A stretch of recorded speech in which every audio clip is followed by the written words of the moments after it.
Hello दोस्तों, मैं धनंजय गुप्ता आपका स्वागत करता हूं आज एक नई वीडियो में। आज की इस वीडियो में हमारी टॉपिक है संक्षारण, जिसको इंग्लिश में कोरोजन कहते हैं। आज की ये वीडियो मैंने बहुत ही इंटरेस्टिंग तरीके से आपके लिए तैयार की है। वीडियो को लास्ट तक देखें, आपकी ये टॉपिक 100% क्लियर हो जाएगी। अब चलिए बिना समय गंवाए आज की इस वीडियो को स्टार्ट करते हैं। सबसे पहले हम बात करेंगे कि संक्षारण का या कोरोजन का अर्थ क्या है। तो बहुत ही सिंपल शब्दों में यदि हम कोरोजन को समझाएं आपको, तो हम लिखेंगे नमी। देखिए यहाँ पे थोड़ा सा मिसराइटिंग हो गया है, इसको आप सही कर लीजिएगा। नमी, वायु व अन्य रासायनिक पदार्थों द्वारा धातु पृष्ठों का धीरे धीरे क्षय होना संक्षारण कहलाता है। यानी कि आप जानते हैं, एक उदाहरण से मैं आपको ये लाइन क्लियर करूं तो आप जानते हैं कि लोहे पर जंग लगना संक्षारण का एक उदाहरण है। नहीं जानते होंगे तो अभी से ध्यान रखेंगे।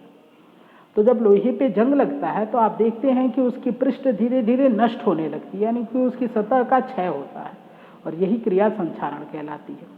अब ये जो जंग लगने की प्रोसेस है वो होती क्यों है या कब है? जब लोहा वायु, नमी और कुछ अन्य पदार्थों के संपर्क में आता है। तो संक्षारण से होता क्या है? इससे धातुएं अपनी विशिष्ट चमक खो देती हैं। कुछ धातुओं की शक्ति कम हो जाती है और वे दुर्बल तथा भंगुर हो जाती है। संक्षारण के कुछ सामान्य उदाहरणों की चर्चा करें तो चांदी की सतह का, चांदी की चमक का कम होना, लोहे पर जंग लगना, तांबे या कांसे पर हरी परत का जमा होना संक्षारण के कुछ सामान्य उदाहरण हैं। और इन सभी उदाहरणों में से लोहे पर जंग लगने की प्रक्रिया को हम डिटेल में डिस्कस करेंगे इस वीडियो में। तो चलिए हेडिंग लगाते हैं, लोहे पर जंग लगना। इंग्लिश में कहेंगे रस्टिंग ऑफ आयरन। तो सबसे पहले हम ये देखते हैं कि लोहे पे जंग लगने का अर्थ क्या है। तो देखिए, हमने यहाँ पर एक लोहे का टुकड़ा लिया है। अभी इसकी सतह पर कोई जंग नहीं लगा है, अभी ये टुकड़ा बिल्कुल नया है, इसमें इसकी चमक भी बरकरार है। यदि इसको हम हवा में या वायुमंडल में खुला छोड़ देंगे तो कुछ दिन बाद हम देखते हैं कि इसके ऊपर लाल भूरे रंग की एक परत बन जाती है, और यही परत जंग कहलाती है। अब सोचते हैं कि ये लाल भूरी परत बन कैसे गई? तो ये रासायनिक अभिक्रियाओं के द्वारा इसके सतह पर बनी। ये लोहे पर तब बनती है जब लोहा संपर्क में आता है ऑक्सीजन के। लोहे का जो पृष्ठ है वो किसके कांटेक्ट में आया? ऑक्सीजन के, नमी के और साथ में कार्बन डाइऑक्साइड के। तो जब ये तीनों चीज़ें इसके संपर्क में आती हैं तो इस जंग का इसकी सतह पर निर्माण हो जाता है। इसके पीछे एक छोटा सा रासायनिक समीकरण यदि हम लिखना चाहें कि किस प्रकार से इसका निर्माण होता है, तो देखिए आयरन है, ऑक्सीजन है और H2O लगा, जैसे Fe2O3.X H2O, जिसको हम कह सकते हैं जल योजित फेरिक ऑक्साइड का निर्माण होता है। और यही जल योजित फेरिक ऑक्साइड जंग कहलाता है, जो यहाँ पर आपको दिखाया गया है लाल भूरे रंग से। बात क्लियर है? तो चलिए पहले इतनी बात को लिखते हैं और फिर हम बात करेंगे कि इसके पीछे की डिटेल मैकेनिज्म क्या है। बात क्लियर है? तो देखिए यहाँ पर हमने लिखा है, जब लोहे को नम वायु में खुला रखा जाता है तो उसकी सतह पर एक लाल भूरी परत बन जाती है जिसे जंग कहते हैं, तथा इस परत के निर्माण की क्रिया को लोहे पर जंग लगना कहते हैं। लोहे पर जंग लगना वास्तव में वायु, जल तथा कार्बन डाइऑक्साइड की लोहे से संयुक्त अभिक्रिया के कारण होती है। अभी ये अभिक्रिया आपको आगे इस वीडियो में समझ में आएगी कि क्या अभिक्रिया होती है। लोहे पर जंग लगना एक जटिल वैद्युत रासायनिक प्रक्रिया है, जिसके लिए एक साधारण सा समीकरण हम इस प्रकार लिख सकते हैं कि 4Fe, 3O2 और XH2O ये तीनों मिलकर निर्माण करते हैं जंग का, जिसका फार्मूला होता है Fe2O3.XH2, जिसको आप जल योजित फेरिक ऑक्साइड भी कहते हैं। अब ये जंग कैसे बना, इसकी मैकेनिज्म को डिटेल में समझते हैं। तो चलिए हेडिंग लगाते हैं, लोहे पर जंग लगने की क्रियाविधि, यानी mechanism of rusting of iron. तो पहले समझेंगे, बाद में इसको लिखेंगे। तो देखिए यहाँ पर हमने एक लोहे का टुकड़ा लिया है जिसकी सतह पर अभी जंग नहीं लगी है। ये टुकड़ा बिल्कुल साफ सुथरा है। इसको हमने वायुमंडल में खुला छोड़ दिया। तो जब वायुमंडल में खुला छोड़ा तो ये नमी के संपर्क में आया। तो देखिए यहाँ पर मैंने जल की एक बूंद को दिखाया है, जल के संपर्क में या नमी के संपर्क में आया और साथ ही ये ऑक्सीजन और कार्बन डाइऑक्साइड के भी संपर्क में आ रहा है, क्योंकि वायुमंडल में या फिर कहें वायु में ऑक्सीजन और कार्बन डाइऑक्साइड गैसें उपस्थित हैं। तो होता क्या है कि जब ये जल के संपर्क में आता है तो इस लोहे के टुकड़े के सतह का कुछ हिस्सा एनोड का काम करने लगता है। देखिए यहाँ पे मैंने थोड़ा डार्क दिखाया है आपको, ये सतह का ऐसा हिस्सा है जो एनोड का काम कर रहा है, और इसी लोहे के टुकड़े की सतह का कोई अन्य हिस्सा होगा जो कैथोड का कार्य करने लगेगा। ये देखिए यहाँ पर मैंने कैथोड को दिखाया है। तो ये हिस्सा हो गया एनोड का, ये हिस्सा हो गया कैथोड का। अब आप जानते हैं कि एनोड पर ऑक्सीकरण होता है, तो एनोड वाला जो हिस्सा है यहाँ पर ऑक्सीकरण होता है, और इस ऑक्सीकरण की प्रक्रिया में जो लोहे के पृष्ठ पर आयरन के या लोहे के परमाणु उपस्थित हैं वो 2 इलेक्ट्रॉन त्याग करके Fe2+ आयन यानी कि फेरस आयन में कन्वर्ट हो जाते हैं। ठीक है, अब इस हिस्से की बात करें तो ये हिस्सा है कैथोड का, और आप जानते हैं कैथोड पर अपचयन होता है। तो इस हिस्से पर अपचयन किसका होगा? तो अपचयन होता है ऑक्सीजन का, और ऑक्सीजन कन्वर्ट हो जाती है H2O में।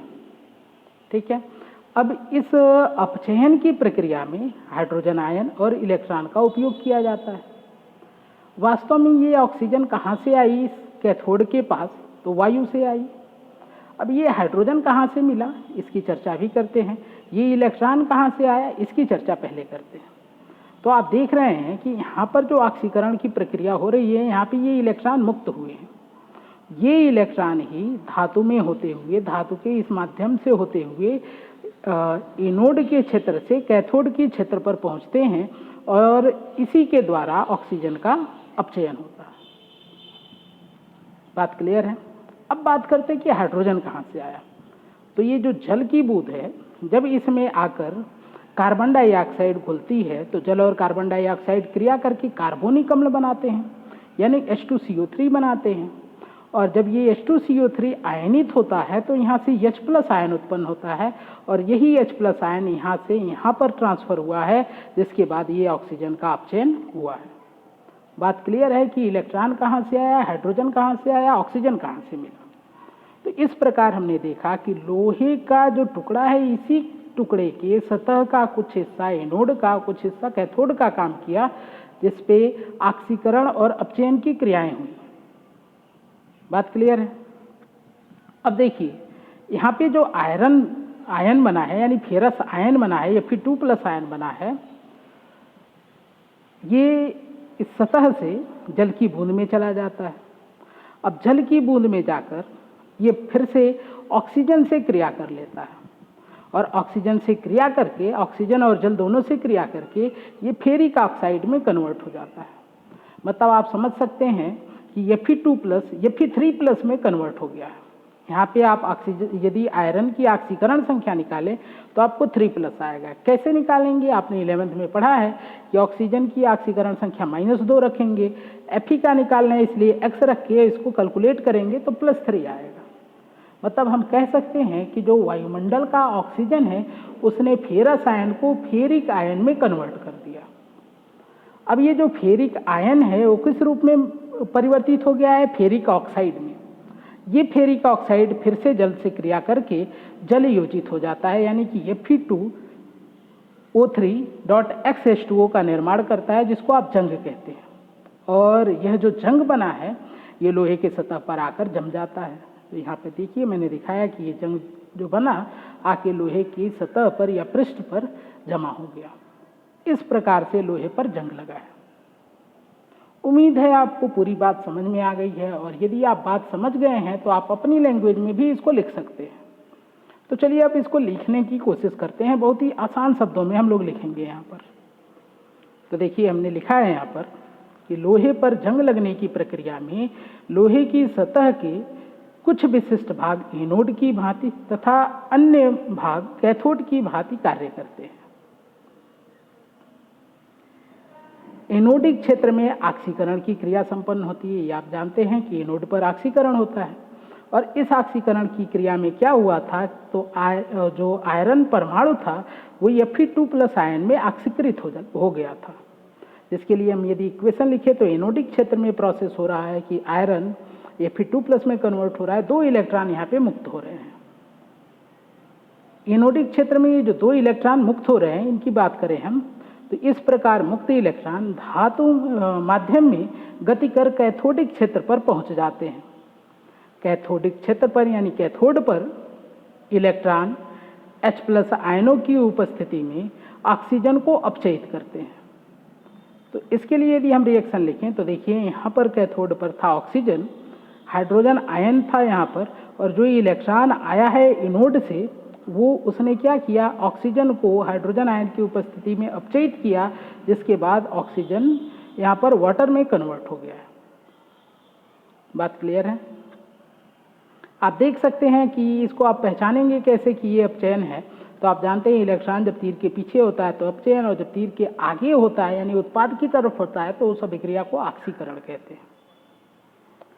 अब यदि इस कैथोडिक क्षेत्र में हम देखें ऑक्सीजन कहाँ से आया है तो मैंने बताया वायु से, इलेक्ट्रॉन कहाँ से आया तो एनोड से। लेकिन यदि बात करें कि हाइड्रोजन आयन कहाँ से आए हैं तो इसके बारे में हम लिख सकते हैं कि कैथोडिक अभिक्रिया में प्रयुक्त H आयन H2CO3 के आयनन से उत्पन्न होता है, जो जल में CO2 के घुलने से बनता है। तो क्या हुआ कि जल में CO2 घुला तो कार्बोनिक अम्ल बना, जिसका फार्मूला होता है H2CO3, और जब H2CO3 का आयनन हुआ तो H+ आयन बना, जो कि यहाँ पर कैथोड की अभिक्रिया में उपयोग किया गया है। बात क्लियर है? इसके बाद हमने देखा था कि Fe2+ आयन जल में आ गया था, तो Fe2+ आयन वायुमंडलीय ऑक्सीजन द्वारा फिर से Fe3+ आयन में ऑक्सीकृत हो गया था, तथा वायुमंडलीय ऑक्सीजन तथा नमी से संयोग कर जल योजित आयरन 3 ऑक्साइड या फार्मूला लिख सकते हैं Fe2O3.XH2O का निर्माण करते हैं, जो लोहे की सतह पर जंग के रूप में जमा हो जाता है। तो लास्ट में हमने देखा था कि जो Fe2+ आयन बना था एनोड पर, ये ऑक्सीजन से जल से अभिक्रिया किया और फेरिक ऑक्साइड का निर्माण हुआ। अब यह फेरिक ऑक्साइड जल से जुड़कर जल योजित हो गया, जिसको हम नाम यहाँ पे देंगे जंग। और यही जो जल योजित फेरिक ऑक्साइड है ये लोहे की सतह पर जंग के रूप में जमा हो जाता है और इस प्रकार लोहे पर जंग लग जाता है। तो उम्मीद है कि जंग लगने की क्रियाविधि आपको समझ में आ गई है। यदि कोई कन्फ्यूजन हो तो आप बेझिझक कमेंट बॉक्स में लिखें, मैं दोबारा आपको समझाने की पूरी कोशिश करूंगा। तो दोस्तों ये थी आज की वीडियो। आज की वीडियो देखने के लिए आपका बहुत बहुत धन्यवाद।